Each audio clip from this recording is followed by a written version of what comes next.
Assalamualaikum warahmatullahi wabarakatuh. Perkenalkan, saya Marisa dengan NIM A1A323049. Saya dari kelas R002. Tujuan saya untuk membuat video ini yaitu untuk memenuhi tugas kuis mata kuliah hukum pidana, yaitu menganalisis satu buku dan satu jurnal. Nah, di sini saya akan menganalisis yang pertama yaitu buku yang berjudul Tindak Pidana dalam KUHP. Buku yang berjudul Tindak Pidana dalam KUHP merupakan karya ilmiah berbentuk monograf yang berfokus pada kajian mendalam mengenai berbagai tindak pidana yang diatur dalam Kitab Undang-Undang KUHP Pidana Indonesia. Nah, buku ini merupakan hasil kolaborasi dari tim penulis yang terdiri dari 11 akademisi termasuk Ida Bagus Anggapurana Pidada. Nah, buku ini diterbitkan pertama kali pada September 2022 oleh penerbit Widina Bakti Persada Bandung. Selanjutnya ada struktur dan analisis isi bab. Nah, di mana dalam buku ini membahas 11 bab utama yang membahas delik-delik spesifik dalam KUHP, khususnya yang terdapat dalam buku 2 KUHP tentang kejahatan. Nah, yaitu pada bab 1 sampai bab 4 yaitu membahas tentang tindak pidana terhadap harta benda. Nah, difokuskan pada kejahatan-kejahatan yang berkaitan dengan harta kekayaan. Nah, bab 1 ini mengupas tentang pencurian biasa dengan pemberatan, ringan, dan kekerasan. Nah, dengan dalam keluarga diatur dalam pasal 362 sampai 367 KUHP. Nah, dalam bab 2 ini membahas pemerasan dan pengancaman termasuk definisi unsur-unsur dan tanggung jawab pidana pelakunya. Nah, bab 3 yaitu membahas penipuan. Nah, yaitu terutama pada pasal 378 KUHP, dan bab 4 mengulas pengelapan dengan fokus pada unsur-unsur dan pembedaan penguasaan barang antara penggelapan dan pencurian. Pada bab 5 dan bab 6 ini yaitu tentang tindak pidana terhadap nyawa dan tubuh, yaitu menganalisis delik-delik yang menyerang kepentingan hukum terdapat diri manusia.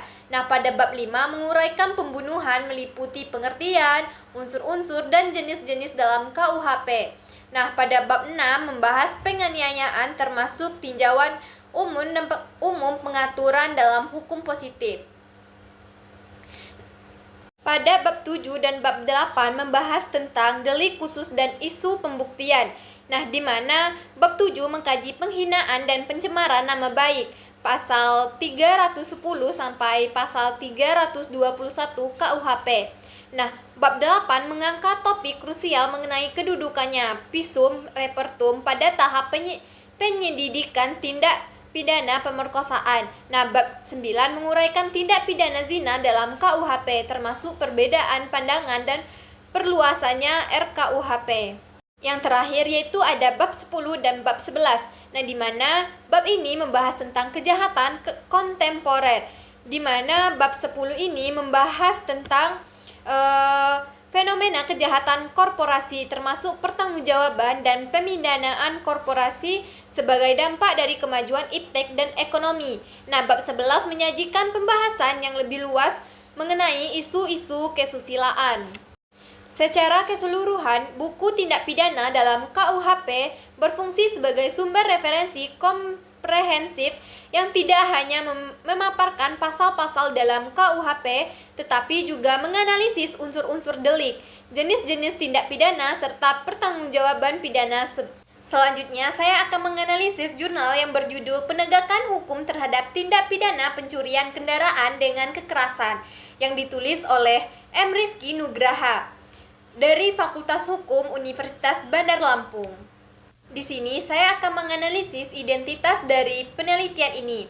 Nah, jurnal ilmiah ini diterbitkan dalam Jurnal Kewarganegaraan volume 8 nomor 1 pada Juni 2024.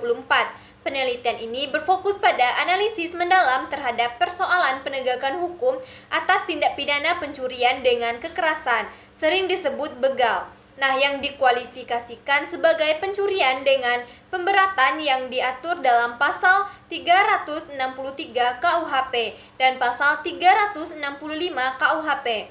Nah, pencurian dengan kekerasan dianggap sebagai bentuk kejahatan yang paling meresahkan karena tidak hanya menimbulkan kerugian harta benda, tetapi juga dapat menyebabkan luka, cacat, atau bahkan kematian bagi korban. Nah, tujuan utama penegakan hukum terhadap delik ini adalah agar sanksi pidana yang dijatuhkan dapat diberikan efek jera kepada pelaku sesuai dengan tujuan kepidanaan. Adapun faktor-faktor penyebab terjadinya tindak pidana dalam artikel ini mendefinisikan yaitu yang mendorong terjadinya tindak pidana pencurian dengan kekerasan yaitu ada faktor ekonomi. Nah, di mana faktor ekonomi ini merupakan faktor yang paling dominan, di mana krisis ekonomi dan kemiskinan menjadi alasan utama seseorang mencari jalan pintas untuk mendapatkan keuntungan dan memenuhi kebutuhan hidup. Sejalannya dengan pandangan Plato bahwa banyak orang miskin secara diam-diam juga merupakan penjahat. Nah, yang kedua yaitu faktor pendidikan, di mana rendahnya tingkat pendidikan dan minimnya pengetahuan pelaku terhadap norma dan aturan dalam kehidupan bermasyarakat seringkali disebabkan oleh ketidakmampuan orang tua membiayai sekolah. Nah, yang terakhir yaitu ada faktor lingkungan dan sosial, di mana faktor lingkungan ini merupakan pergaulan yang buruk dapat mempengaruhi pembentukan kepribadian seseorang. Selain itu, norma sosial yang mengabaikan nilai-nilai norma, toleransi terhadap kejahatan, kurangnya dukungan sosial, dan ketidakstabilan keluarga turut meningkatkan risiko pencurian. Nah, kesimpulan dari jurnal ini yaitu bahwa faktor penyebab utama kejahatan pencurian dengan kekerasan yang mengakibatkan hilangnya nyawa seseorang adalah faktor ekonomi, pendidikan, dan hambatannya dalam penyelesaian kasus seringkali adalah tidak adanya sanksi, pelaku yang melarikan diri, keterbatasan sumber daya kepolisian, dan kurangnya informasi dari masyarakat. Mungkin hanya ini yang dapat saya jelaskan atau sampaikan terhadap analisis satu buku dan satu jurnal. Apabila ada kata yang salah, saya mohon maaf. Saya akhiri. Wassalamualaikum warahmatullahi wabarakatuh.